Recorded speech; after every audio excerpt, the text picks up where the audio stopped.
Assalamualaikum warahmatullahi wabarakatuh. Pada kesempatan ini kami akan menyampaikan hasil diskusi ruang kolaborasi modul 145 tentang budaya positif.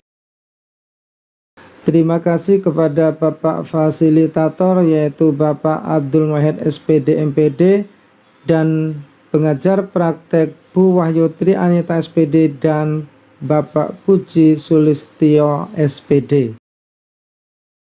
Kami dari kelompok 1 Ketua Titis Rohwilujeng SPD dari SMP Budi Utomo Prambon.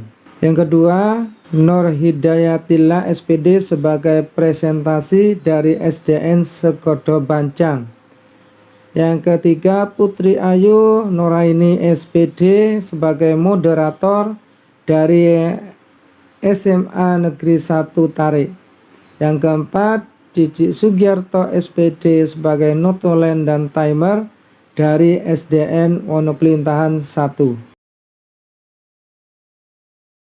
Pengertian restitusi. Restitusi adalah proses menciptakan kondisi bagi murid untuk memperbaiki kesalahan mereka, sehingga mereka bisa kembali pada kelompok mereka dengan karakter yang kuat. Restitusi bukan untuk menebus kesalahan. Restitusi adalah sebuah tawaran dan bukan paksaan. Restitusi fokus pada solusi dan dapat mengembalikan murid yang berbuat salah pada kelompoknya. 5 posisi kontrol. 1. Penghukum. Seorang penghukum bisa menggunakan hukuman fisik maupun verbal. 2. Pembuat merasa bersalah. Pada posisi ini biasanya guru akan bersuara lebih lembut. 3. Teman. Guru pada posisi ini tidak akan menyakiti murid, namun akan tetap berupaya mengontrol murid melalui persuasi. 4. Pemantau. Memantau berarti mengawasi. Pada saat kita mengawasi, kita bertanggung jawab atas perilaku orang-orang yang kita awasi. 5. Manajer. Posisi di mana guru berbuat sesuatu bersama dengan murid, mempersilahkan murid mempertanggungjawabkan perilakunya, mendukung murid agar dapat menemukan solusi atas permasalahannya sendiri.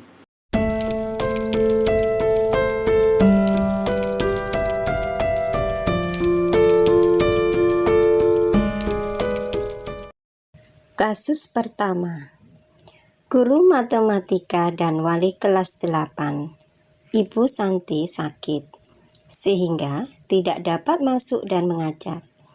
Akhirnya dicarikan guru pengganti, Ibu Eni.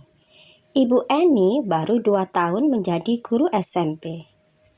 Beberapa murid perempuan, Vivi dan Natali, mengetahui hal ini dan mulai menggunakan kesempatan dan bersikap seenaknya.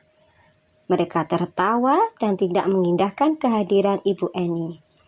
Ibu Eni mencoba menyapa Vivi dan Natali dengan ramah, sambil mengingatkan mereka untuk tetap fokus pada pengerjaan tugas. Ayolah, tugasnya dikerjakan. Nanti ibu ditegur Bapak Kepala Sekolah kalau kalian tidak kerjakan tugas. Tolong bantu ibu ya. Namun Vivi dan Natali malah jadi tertawa. Ah ibu, santai saja bu. Mereka tetap tidak mengerjakan tugas dan malah mengobrol. Langkah-langkah restitusi yang sudah dijalankan oleh Ibu Santi adalah: pertama, menstabilkan identitas. Keesokan harinya, Ibu Santi memanggil Vivi dan Natali serta menanyakan tentang laporan Ibu Eni. Yang kedua, validasi tindakan salah. Vivi dan Natali sempat ragu-ragu dan membela diri. Namun, pada akhirnya mengatakan akan meminta maaf. Ibu Santi menanggapi bahwa tindakan itu boleh saja dilakukan bila mereka sungguh-sungguh ingin meminta maaf. Namun Ibu Santi menanyakan kembali, apa yang mereka bisa lakukan untuk menggantikan rasa tidak dihormati Ibu Santi. Baik Vivi maupun Natali mengakui bahwa perilaku mereka tidak sesuai dengan keyakinan kelas. Yang ketiga, menanyakan keyakinan. Ibu Santi melanjutkan kembali apa yang akan mereka lakukan untuk memperbaiki masalah. Apakah ada gagasan? Restitusi yang diusulkan Vivi dan Natali sudah sesuai dengan pelanggaran yang telah dibuat. Langkah-langkah restitusi yang telah diusulkan mereka adalah: pertama, mengadakan sebuah diskusi kelompok dengan teman-teman sekelasnya tentang penerapan keyakinan kelas, terutama tentang sikap saling menghormati. Yang kedua, mengirim email kepada Ibu Eni bahwa mereka telah memberitahu kepala sekolah, Pak Hasan, bila lain waktu ada ketiadaan guru, maka mereka akan mengusulkan Ibu Eni sebagai guru pengganti. Posisi yang telah diambil oleh Ibu Eni dalam menangani Vivi dan Natali adalah: pertama, membuat merasa bersalah. Ayolah, tugasnya dikerjakan. Nanti ibu ditegur Bapak Kepala Sekolah kalau kalian tidak kerjakan tugas. Yang kedua, sebagai teman, tolong bantu ibu ya. Menyikapi langkah yang ditempuh Ibu Santi adalah setuju dan mendukung langkah yang ditempuh Ibu Santi karena sudah sesuai dengan langkah segitiga restitusi. Pada kasus 2, Sabrina hari itu bangun terlambat dan terburu-buru sampai di sekolah. Dia pun akhirnya sampai di gerbang sekolah, tapi baru menyadari kalau tidak menggunakan sepatu hitam seperti tertera di peraturan sekolah.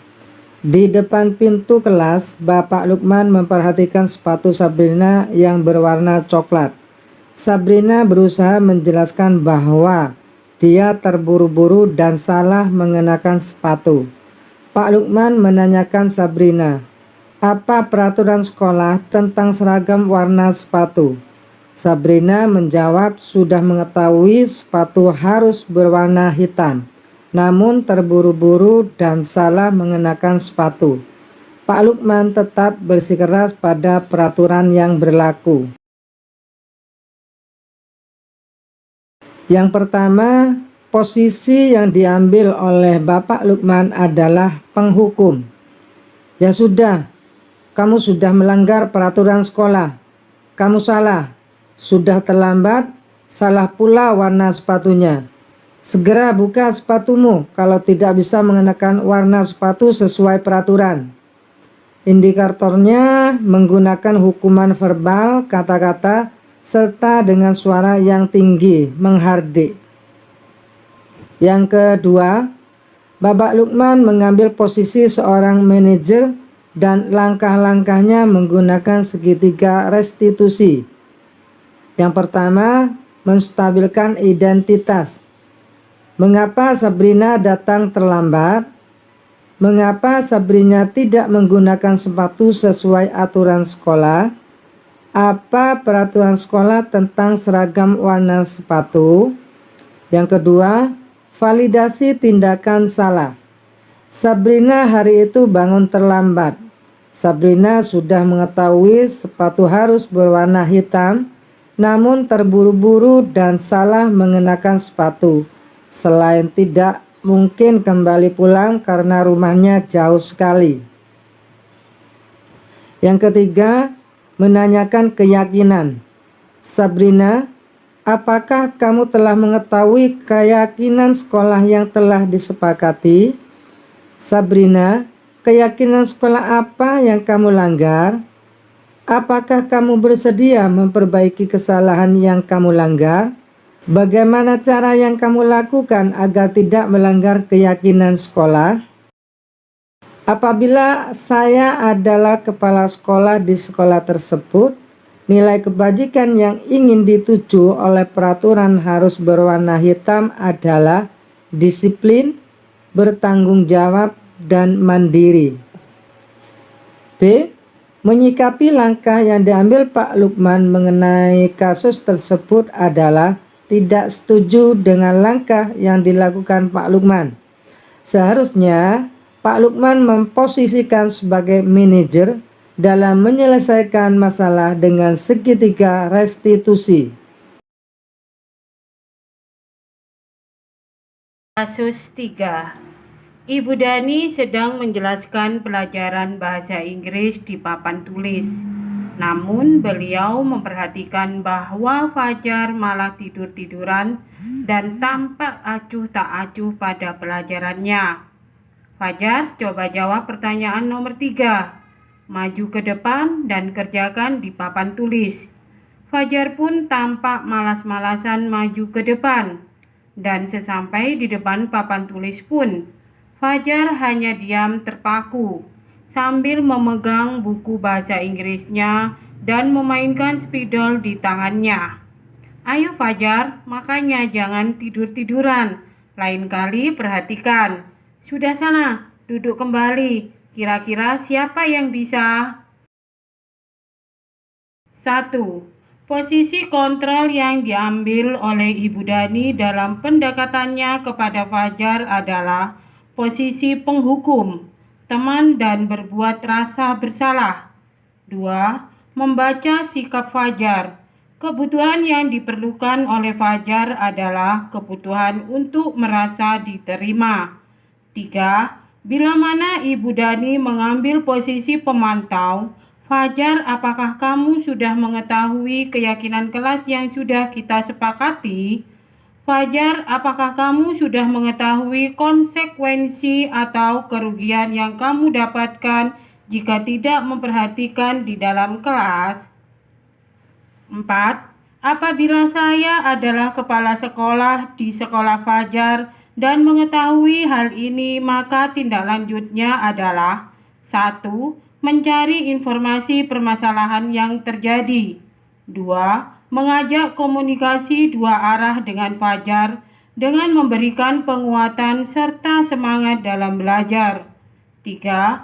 Bertindak sebagai manajer dalam menyelesaikan permasalahan Ibu Dani dan Fajar. Kasus 4. Anto dan Dino sedang bermain bersama di lapangan basket dan tiba-tiba terlibat dalam sebuah pertengkaran adu mulut. Dino pun menjadi emosi dan mengadakan kontak fisik, menarik kemeja Anto dengan kasar sampai 3 kancingnya terlepas. Pada saat itu guru piket langsung melerai mereka dan membawa mereka ke ruang kepala sekolah. Ibu Suti sebagai kepala sekolah berupaya menenangkan keduanya, terutama Dino. Dino, sepertinya kamu saat ini sedang marah sekali.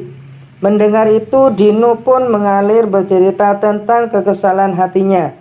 Ibu Suti pun melanjutkan bahwa membuat kesalahan adalah hal yang manusiawi dan bahwa mempertahankan diri adalah hal yang penting. Namun meminta Dino memikirkan cara yang lain yang mungkin lebih efektif karena saat ini Dino berada di ruang kepala sekolah.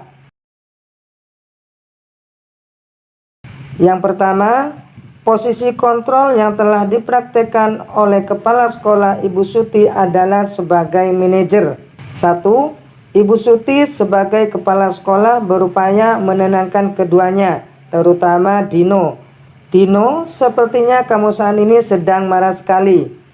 2. Ibu Suti pun melanjutkan bahwa membuat kesalahan adalah hal yang manusiawi.